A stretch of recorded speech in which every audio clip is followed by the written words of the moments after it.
man? How are you, man? Would you sell some watches, man? Yeah.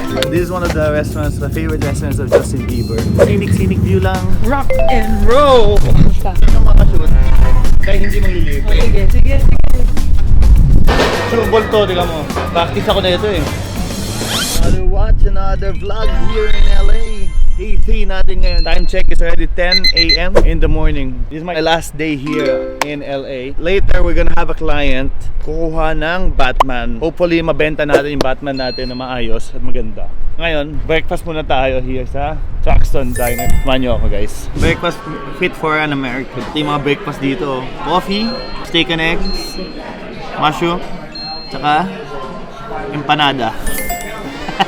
Welcome to Marina Del Rey. First side trip natin. Lapit lang naman sa hotel natin to. Siguro mga 15 kilometers away.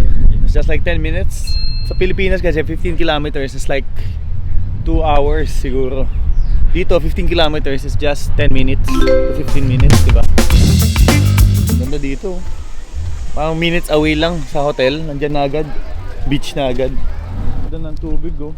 Pwede mag-fishing. Paano ito mag-fishing dito?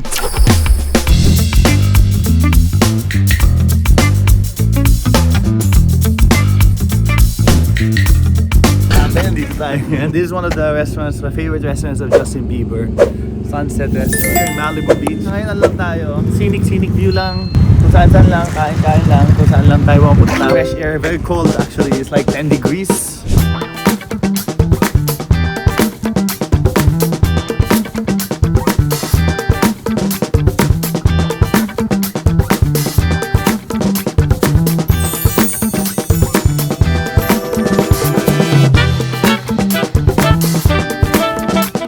Ng meal. Eh, papunta naman tayo sa Blue Bottles. Magkape muna tayo. Let's go.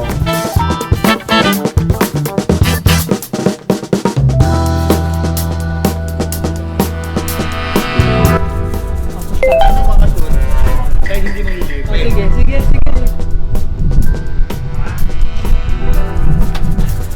Dapat dito ako. Sige. Shoot na to.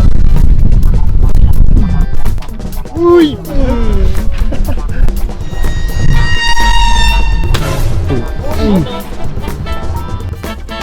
Uy! Kayo coffee, bro. Rock and roll! Ito, this is a New Orleans. Sarap naman.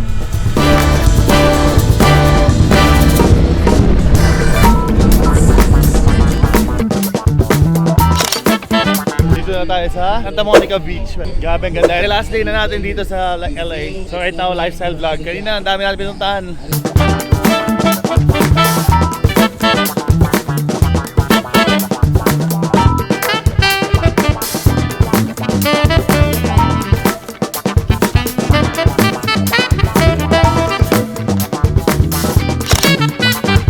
Kaya ko mag-shoot dyan. Tingnan natin kung makakapasok tayo. Make one to win daw eh.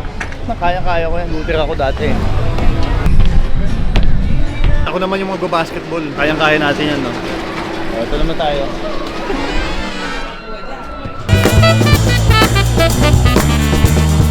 Surbol to, tingnan mo.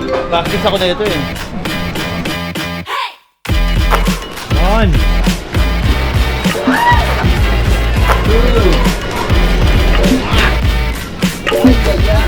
Panalo.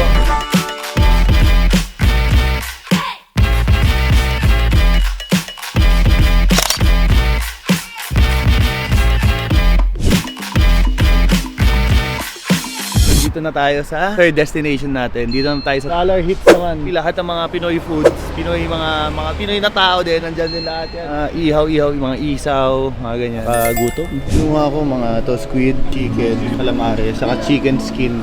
Sobrang na-miss ko na yung Pilipinas. Ganun ba katagal sa wala sa Pilipinas?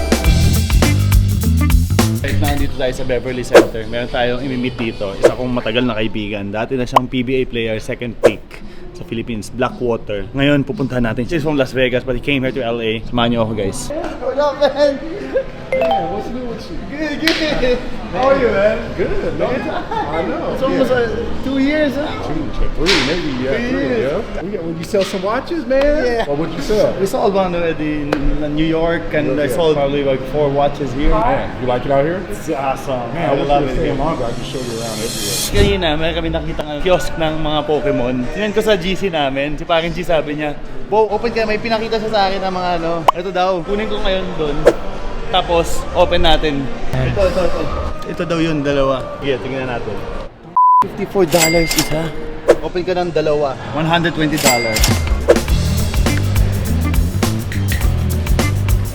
Boom. Tada! Try natin i-open ngayon dito. Yan! Pops! Kailangan na daw yan eh. Ito na. Oy! Next. Another one. Oy, Dragonite. Hindi ko alam kung sino to. Guys, hindi tayo nagkadandilan kanina ng client. Hindi ko alam bakit kasi medyo nag-cancel daw yung ano niya. Hindi daw para sa kanya kasi talaga yung watch na yun. So anyway, suot na lang natin yung watch. So ngayon, babalik na tayo sa Pilipinas. Ito gagawin ko ng personal to. This Batman. Sobrang hilig ko pa naman sa Batman. So the entire time na nandito ako sa US, ito yung goat ko. Tells 2 time zones. GMT kasi siya. Alam ko yung time sa Philippines. Alam ko din yung time dito sa US. Kaya very, very good watch sa akin. So ngayon, nag-impake na tayo. It's a 12-hour flight to 13-hour flight. Thank you LA. Thank you for all the love and support. Grabe, it was really one of my countries for me to go. And hopefully and wishingly, babalik pa ako dito sa inyo guys. Thank you so much. Ayun na nga guys, nasa Philippines na kami. Sa wakas, after so long flight. Papahinga na kami dito sa Manila. Time to go back to reality. Peace out you guys.